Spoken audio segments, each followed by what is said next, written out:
La ville de Kolwezi logera au mois de septembre prochain la première foire de la sous-traitance des petites et moyennes entreprises congolaises. À la clé, la loi du 8 février 2017. La rencontre sera congolaise pour les Congolais. Prudence Djamboleka donne les motivations de cette rencontre. Elle était l'invitée du journal reçu par Julie Sefou.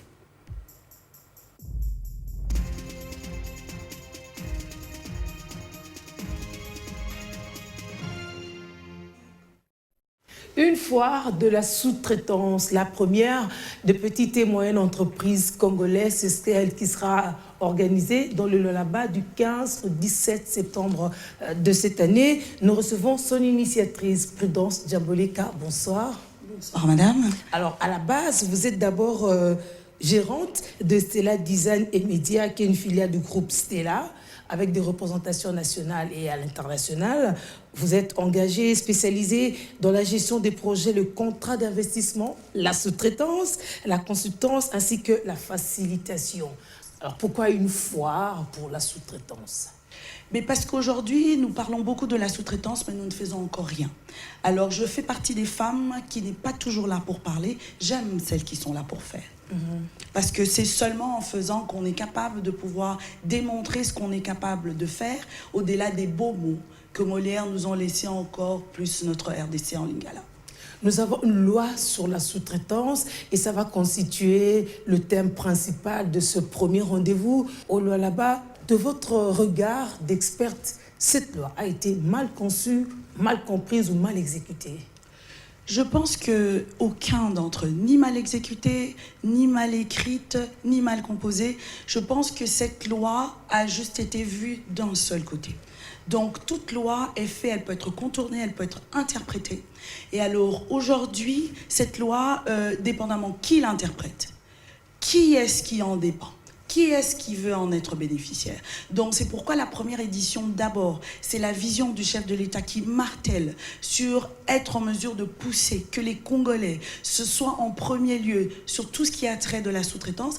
Et pour ce faire, il faudrait qu'on soit en mesure de pouvoir dire à nos frères, nos sœurs et encore à nous-mêmes d'apprendre qu'est-ce que cette loi veut dire. Elle a des droits comme elle a des devoirs. Donc je pense que c'est un petit peu dans ce sens-là qu'on devrait approcher cette loi.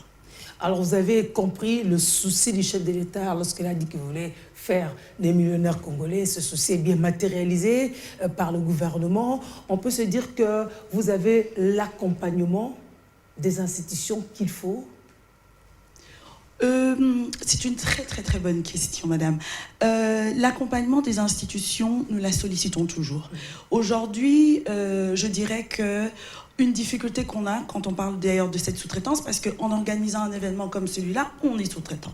Aujourd'hui, on a des événements comme, bon, je ne citerai pas les noms, où c'est des expatriés qui viennent, qui les mettent en place, et ils ont tous les supports qu'il faut, ils le font, c'est grandiose. Tous les membres presque du gouvernement s'y présentent. Et après, eux, ils plient bagages et rentrent chez eux. Mais aujourd'hui, nous sommes en train d'organiser un événement qui se passe chez nous, par nous, pour nous. Le directeur général de l'autorité de régulation de la sous-traitance, M. Ahmed Kalej, qui a été le premier à pouvoir dire que oui, je vous accompagne et je loue cette initiative. Nous avons aussi été contactés déjà par le cabinet du Premier ministre lui-même, disant que oui, je loue cette activité, mais le Premier ministre va peut-être coordonner. Oui, voilà. C'est un coordonnateur. Donc lui aussi est en train d'attendre, de voir les autres membres de son gouvernement qui ont été contactés pour pouvoir accompagner cet événement. Comment vont-ils le faire pour que lui ne vienne qu'à la fin ? Puisque chacun a une responsabilité, et lui, sa responsabilité, elle est globale et non détaillée. Donc, c'est à ce niveau que nous sommes, et peut-être que ce moment que nous passons peuvent réveiller, on ne sait pas, s'il y en a qui avaient peut-être oublié, qui étaient occupés, ou bien qui avaient d'autres choses.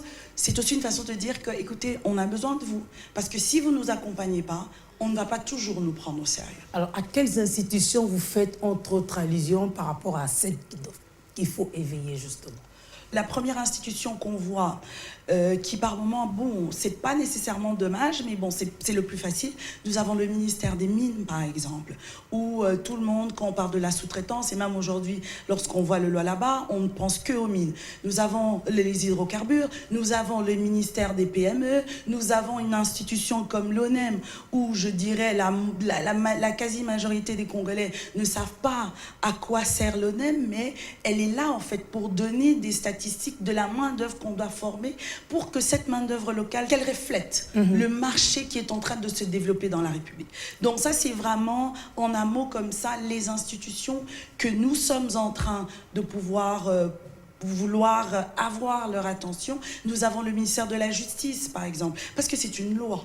Ah oui, c'est des textes. Voilà, il y a des conflits qui sont des problèmes d'interprétation. Voilà. Nous avons le ministère de l'Intérieur qui, lui, a tous les gouverneurs sous sa tutelle. Donc c'est aussi important parce que ça permet que lorsqu'on sent que la justice et la sécurité sont là, les gens qui viennent investir chez vous vous respectent. Et ils agissent selon vos textes. Donc, il n'y en a pas un à enlever, il n'y en a pas un à en mettre, mais je pense que c'est un travail de tous. Vous avez choisi le là-bas, ça va être finalement le lieu de naissance de la sous-traitance. Pourquoi? Parce qu'il y a suffisamment de mines là-bas. Je pourrais dire le Grand Katanga, en général, a été pour moi le premier contact avec d'abord le terme sous-traitance, le terme 100% congolais, le terme les Congolais d'abord. Je suis allée dans le là-bas pour le travail et ça a été pour moi un outil de réussite. Et alors, je ne peux pas aujourd'hui ignorer là où j'ai pour la première fois rencontré les valeurs et l'importance de la sous-traitance. Donc on pourrait se retrouver dans le là-bas et prendre ces modèles, essayer de les dupliquer partout ailleurs. Bien sûr, puisque la sous-traitance, elle est énorme. Madame, la personne qui vient livrer le coca chez vous fait de la sous-traitance.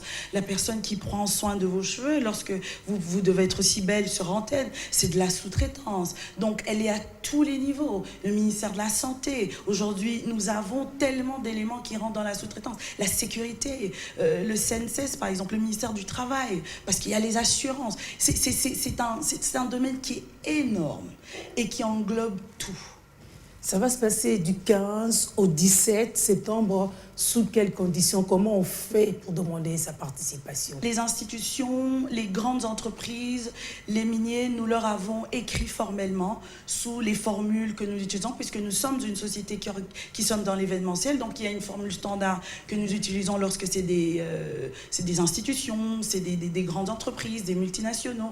Mais pour les personnes que nous aimerions venir, qui mettent leur technicité en exergue, nous avons besoin à ce qu'ils puissent nous contacter. Les numéros de téléphone qui sont disponibles, par adresse mail, ce sera important, et nous pourrons ensuite leur donner quelles sont les modalités. Et j'aimerais insister, on le fait dans le là-bas, mais il y a tous les moyens de transport et les accommodations possibles pour venir dans le là-bas et montrer de quoi on est capable. Alors, quel est votre mot final pour motiver la pérennisation? Parce que vous avez dit que vous préférez plus les actes que les paroles. Aujourd'hui, avec cette foire, le but est non seulement d'avoir un événement, mais d'avoir un après-événement. Parce que nous ne saurions que cet événement n'a réussi qu'après l'événement. Quelles en seront les solutions? Qu'est-ce que nous aurons pu gagner? Nous ne gagnerons pas tout en un jour. Rome n'a pas été fait en un jour, mais nous allons y aller tout doucement. Voici, c'est un premier pas vers un marathon. Nous le faisons.